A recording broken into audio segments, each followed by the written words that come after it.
if you've listened to my first video, I mentioned a little bit about the fact that part of the reason I like ASMR is that I feel it helps my well-being, but also the fact that I've worked in the field of health and well-being for quite a few years now, and I'm quite passionate about this area. And so I wanted to do some videos to do with well-being and overall mental well-being, that type of thing. And the 5 steps or the 5 ways has shown to be very beneficial, and I myself can speak personally of the fact that I think they help me. However, I am very realistic and sensitive in the fact that I'm very much aware that these 5 things that we can do in our life don't necessarily solve anything, but they can help us manage the things that are difficult or be able to be more mentally resilient to the challenges. There are some people who don't have any health issues, but they don't feel that content with themselves and the life they're living, and so they might not be considered to have good overall well-being. So health and well-being do interact, but also are slightly different. But the key part, and why I wanted to do this video, is the fact that I think these things can make a difference with mental resilience and being able to managing challenging times. I tend to sort of see life as like an obstacle course, and I think some people are very lucky not to have many obstacles in their path, and other people have much more obstacles than others. And so I genuinely believe that doing these 5 things in life can help us with some of those obstacles. I'm obviously realistic and know that not all of them, but with sort of mundane things in life, like you miss the bus, your train's delayed, you're stuck in traffic, you burn the dinner, these sort of mundane, annoying things that can make us feel a bit miserable, I think can potentially be challenged, and we cannot let them sort of bring us down. And doing these 5 things can give us that sort of defence mentally. Okay, let's go through them.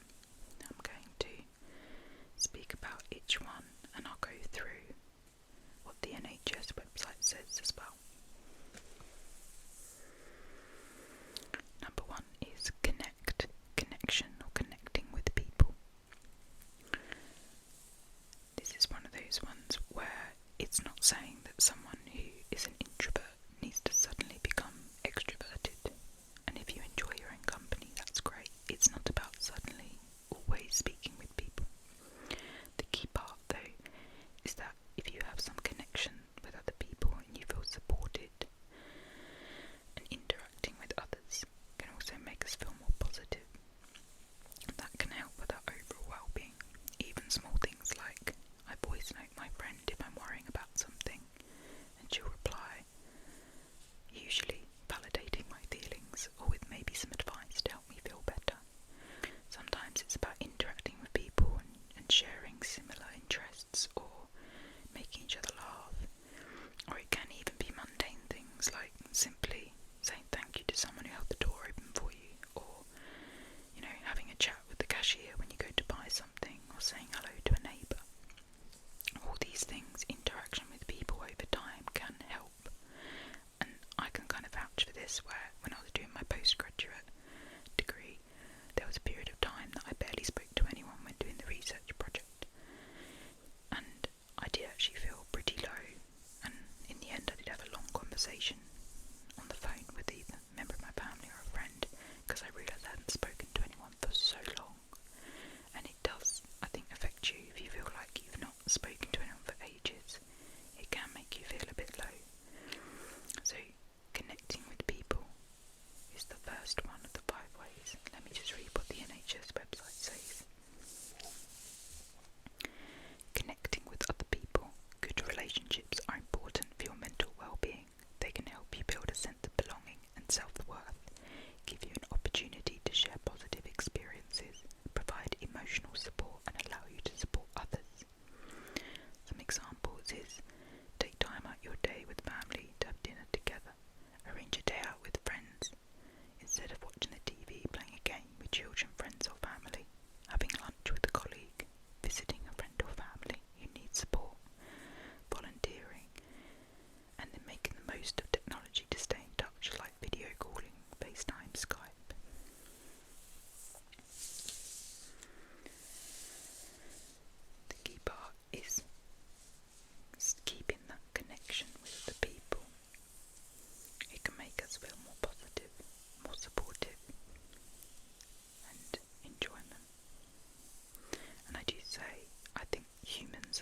other sort of areas working together has enabled us to go quite far in terms of our development.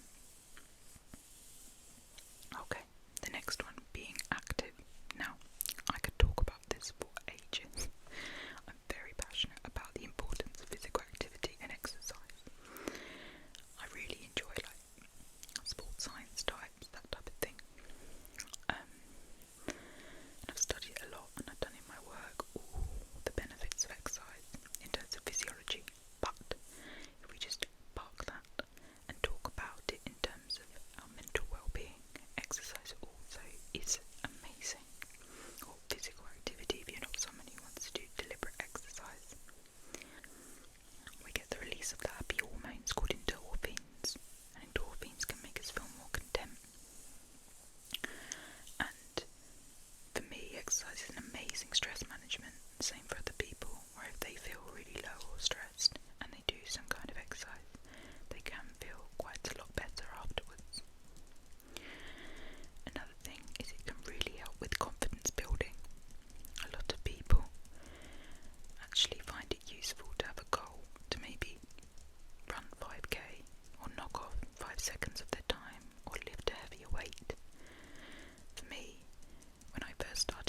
because it can help with our self-worth. And it also can have that connection element where if you're helping someone, quite often they'll help you back. Well, you hope so. I know not everyone does, and not everyone's in the situation too, but it does build that connection as well. But yeah, it can make you feel good, it can be rewarding, and also another thing is it can help you focus on something else as opposed to a problem or a challenge you're going through. Example I have is when I was flying back from a trip on holiday. I was really scared of the flying. I really hate flying. I get quite anxious. But because there was turbulence, my husband felt quite sick.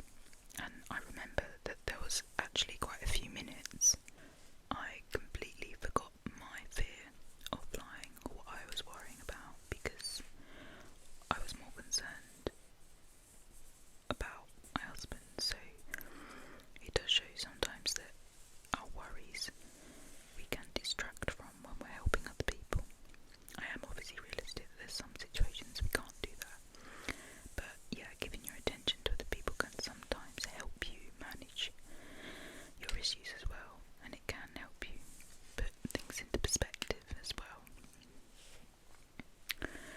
Okay, I'm just going to read what the NHS has put for that one, and then we'll go on to the last one.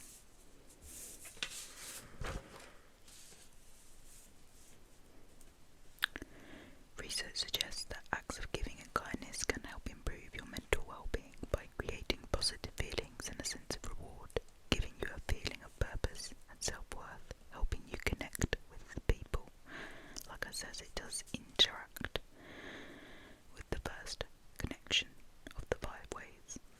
It could be a small act of kindness towards other people, or larger ones like volunteering in your local community.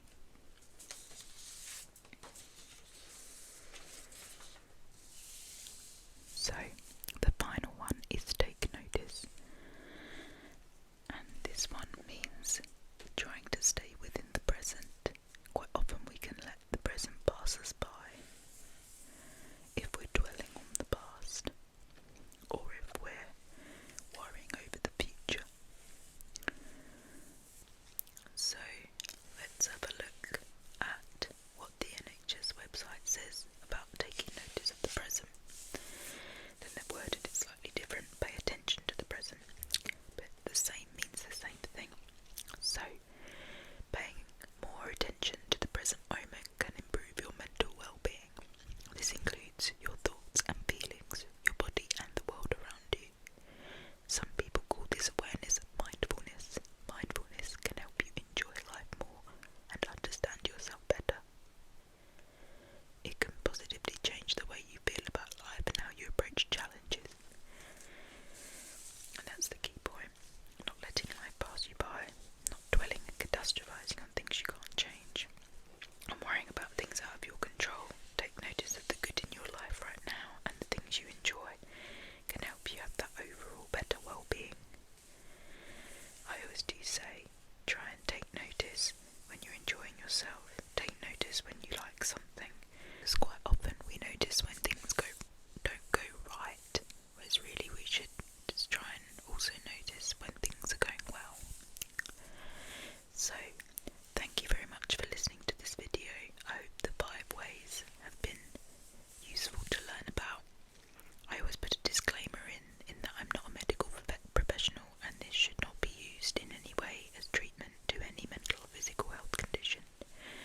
But it's just good to know that if we do some of these things in our everyday life, it can help our overall well-being. If you want more information, please have a look at the NHS website.